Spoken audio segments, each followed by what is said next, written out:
Hello viewers, আমি সাদ্দাম হোসেন আছি আপনাদের সঙ্গে। আর আজকের ট্যুরটা মূলত স্পন্সর্ড করছে অ্যারিস্টো ফার্মা লিমিটেড। অ্যারিস্টো ফার্মা লিমিটেডকে অসংখ্য ধন্যবাদ আমাদেরকে এত সুন্দর একটা ট্যুর উপহার দেওয়ার জন্য। যেহেতু আমি অ্যারিস্টো ফার্মাতে জব করি, সেহেতু বাৎসরিক কনফারেন্সের জন্যই আমাদেরকে কিন্তু নিয়ে যাওয়া হচ্ছে কক্সবাজার। আর আজকে আমরা কক্সবাজার যাচ্ছি হেরিটেজ ট্রাভেলসে করে।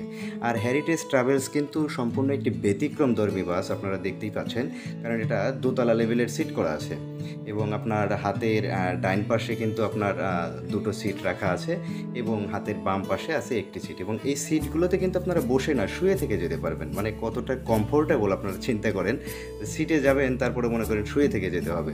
তো দোতলাতে ওঠার জন্য কিন্তু সিঁড়ি করা হয়েছে, আমি সিঁড়ি দিয়ে দোতলাতে উঠলাম। দোতলাতেও কিন্তু সেম লেভেলের সিট করা আছে, সেটা হচ্ছে আপনার বাম পাশে একটি এবং ডাইন পাশে দুটি, এবং সিটগুলো কিন্তু সেম লেভেল। আপনারা ঘুমাতে ঘুমাতে যেতে পারবেন, নট অনলি আপনার বসে। আর এখানে কিন্তু আরও আপনাদের জুতো রাখার জন্য বক্স পাবেন, পাশাপাশি ঘুমানোর জন্য একটা বালিশ পাবেন, এবং আপনাদের যদি শীত লাগে, মানে এটা তো এসি বাস, যদি আপনাদের শীত লাগে সেক্ষেত্রে কিন্তু একটা কম্বল রাখা আছে, আপনারা কম্বলটি ব্যবহার করতে পারেন। এবং আপনাদের কাপড় চোপড় রাখার জন্য কিন্তু র্যাক সিস্টেম আছে। সর্বোপরি হেরিটেজ ট্রাভেলটা ছিল একটি অসাধারণ bus. Hello everyone, good morning. Now we are Chattogram. আমরা এখন চট্টগ্রামে অবস্থান করছি, তবে আর বেশ কিছুক্ষণ পরেই আমরা চলে যাব কক্সবাজার। কক্সবাজারে যায় কোনো কথা নাই, যাই ডুব পারবো, বুঝছেন? কোনো কথা নাই, যাই ডুব, ঠিক আছে? সমস্যা নাই। তো ঠিক আছে, সবাইকে অনেক ধন্যবাদ আমাদের সঙ্গে থাকার জন্য।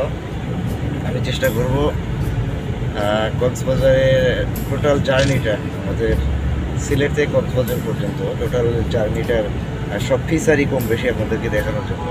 Okay, thank you.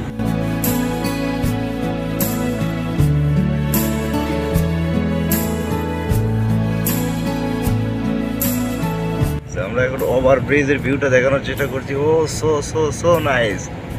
Chittagong is really wonderful and beautiful.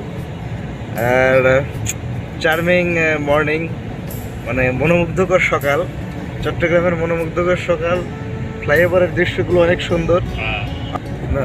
চট্টগ্রামের বাড়িগুলো কিন্তু বেশ গর্জিয়াস, আপনি দেখতে পাচ্ছেন, আসলে ডিজাইনগুলো খুব সুন্দর। তো আমরা চলতে থাকলাম এবং যেতে যেতেই চারপাশের যে প্রাকৃতিক সৌন্দর্য, মানে কত সুন্দর দৃশ্য দেখেন, সেটা আমরা দেখতে থাকলাম এবং এক পর্যায়ে পৌঁছে গেলাম রোড ভিউ রেস্টুরেন্টে। এবং রোড ভিউ রেস্টুরেন্টে নেমে আমরা হালকা কিছু নাস্তা করে নিলাম, কারণ যেহেতু আমরা রাত্রে রওনা হয়েছিলাম এবং এখন ভোর হয়ে গেছে, তাই কিছু আমরা খেয়ে নিলাম এবং খেয়ে তারপর আমরা আবারও চলতে থাকলাম আমাদের গন্তব্যের দিকে। এবং অবশেষে আমরা পৌঁছে গেলাম হোটেল সিগালে, এবং হোটেল সিগালটা কিন্তু একদম সমুদ্রের সন্নিকটে ছিল। আর হোটেলটা কিন্তু আপনারা দেখতেই পাচ্ছেন কত সুন্দর এবং গর্জিয়াস একটি হোটেল। আর এই হোটেলে আমরা প্রথমে নেমে আমাদের যে হোটেলের যে কার্যক্রম আছে, মানে সেখানে যেহেতু আমরা অনেক লোক গিয়েছি, সেহেতু কিন্তু আমাদের এন্ট্রি করার একটা বিষয় থাকে। আমরা সেখানে আমাদের সমস্ত ডাটা জমা দিলাম এবং এক পর্যায়ে আমরা হোটেলের ভিতরে প্রবেশ করলাম। তো এটাই হচ্ছে আমাদের হোটেল সিগুল, আর এটা হচ্ছে 5 তলার ফ্লোর। আমরা এখন রুমে প্রবেশ করব এবং আপনাদেরকে দেখানোর চেষ্টা করব রুমের পরিবেশটা। তো বাইরের পরিবেশটা কিন্তু আমার কাছে খুব অসাম লেগেছে, জানি না আপনাদের কেমন লেগেছে, তবে সত্যিই দারুণ। মানে হোটেলটার পরিবেশটা এতই সুন্দর লেগেছে, সব ধরনের অগ্নি নির্বাপক যন্ত্র পাশেই আছে। তারপরে এটা সুন্দর একটা ভিউ দেখতে পাবেন। রুমের নাম্বার হচ্ছে 519। আমরা রুমে চলে এসেছি। যা হোক, আমরা রুমে চলে আসছি এবং রুমের ভিতরে কি আছে সব কিছুই দেখানোর চেষ্টা করব। আমরা রুমে প্রবেশ করলাম। এটা হচ্ছে কাপড় রাখার এরিয়া, এখানে কাপড় রাখা যায়। এটা হচ্ছে বেডরুম, আমরা দুজন থাকবো।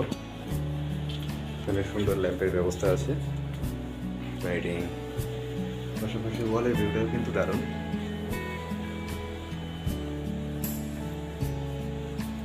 একটা বেড, এটা অনেক নরম, অনেক সফট।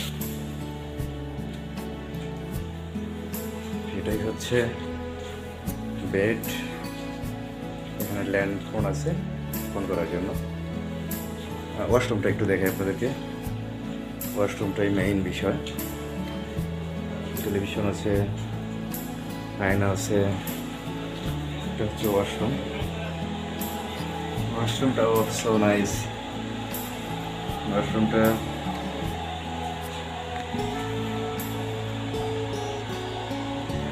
কিন্তু আসলে অসাধারণ। রুমে ঢুকেই আমরা ফ্রেশ হয়ে নিলাম এবং অবশেষে দুপুরের লাঞ্চ করার জন্য আমরা বের হলাম এবং আমরা এক পর্যায়ে পৌঁছে গেলাম হোটেল পৌশিতে। আর ভিউয়ার্স, এটাই হচ্ছে হোটেল পৌশি। আর হোটেল পৌশির পরিবেশটা ছিল কিন্তু অসাধারণ। আর এখানকার সবচাইতে একটা জিনিস আমার ভালো লেগেছে যে এখানকার টোটাল সার্ভিসটা এতই সুন্দর, মানে খাবারের মান থেকে শুরু করে তাদের সেবাটা আমার কাছে খুবই ভালো লেগেছে। এবং আমরা এক পর্যায়ে হোটেল পৌশি থেকে আমাদের দুপুরের লাঞ্চ সেরে আমরা চলে আসি অতিথি শুটকি আড়তে। আর যেহেতু কক্সবাজার শুটকির জন্য বিখ্যাত, তাই শুটকির দোকানগুলো আমরা ঘুরে দেখে নিলাম এবং শুটকির দোকান পরিদর্শন শেষে আমরা চলে আসলাম বার্মিস মার্কেটে। আর বার্মিস মার্কেটে আসলে কিন্তু আপনারা কক্সবাজারের যে পাহাড়িয়ার যে পোশাকগুলো আছে সেগুলো কিন্তু অনেক মানে পাবেন আর কি। এখান থেকে আমরা আমাদের প্রয়োজনীয় কাপড় চোপড় ক্রয় করে আমরা বিকেলের দিকে একটু কক্সবাজারের স্বাদ নেওয়ার জন্য চলে আসলাম কক্সবাজার সমুদ্র সৈকতে।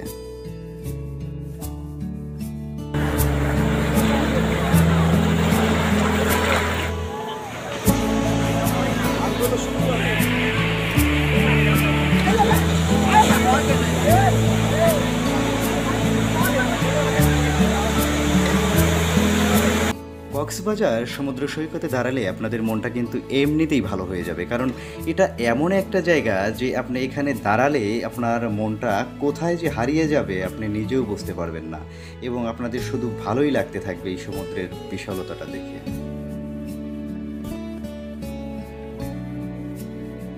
সমুদ্র সৈকত শেষে আমরা রাত্রে চলে আসি বারবিকিউ পার্টিতে, কারণ এই কক্সবাজারে যারাই ট্যুরে আসেন তারা কিন্তু মাছের বারবিকিউটা খুবই ভালোবাসে এবং প্রত্যেকেই কিন্তু এই মাছের বারবিকিউটা মনে করেন আসলে খেয়ে থাকেন। আর আমরাও চাইনি যে আসলে এই স্বাদটা থেকে আমরা নিজেকে বঞ্চিত করি, তাই আমরাও মাছের বারবিকিউ খেতে থাকলাম।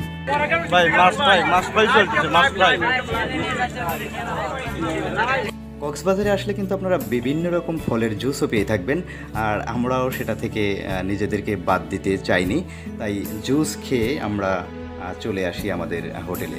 এবং আমাদের হোটেলে কিন্তু সকালবেলা শুধু নাস্তার ব্যবস্থাটা ছিল, আর এখানকার সিস্টেমটা হচ্ছে আপনার কাছে টোকেন থাকবে এবং টোকেন নিয়ে আপনি ঢুকে আপনার এখানে প্রায় মিনিমাম 100 প্রজাতির খাবার আছে। আপনার যেটা ভালো লাগে আপনি সেটাই খেতে পারবেন, নিজে হাত দিয়ে নিয়ে খেতে পারবেন।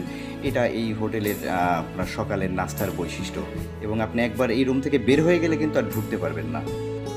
তো আমরা সকালের নাস্তাটা হোটেল সিগাল থেকেই করে নিলাম এবং নাস্তা শেষে আমরা চিন্তা করতে থাকলাম যে আমরা কিছুক্ষণ পরে আমরা হিমছড়ির দিকে রওনা হব। তাই আমরা আমাদের সকালের নাস্তাটা শেষ করে আমরা হিমছড়ি যাওয়ার উদ্দেশ্যে রওনা হলাম। কঠিন হয়েছে, চলেন।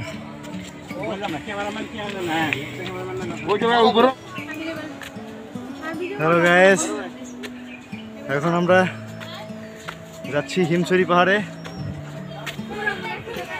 কক্সবাজার হিমছড়ি পাহাড়।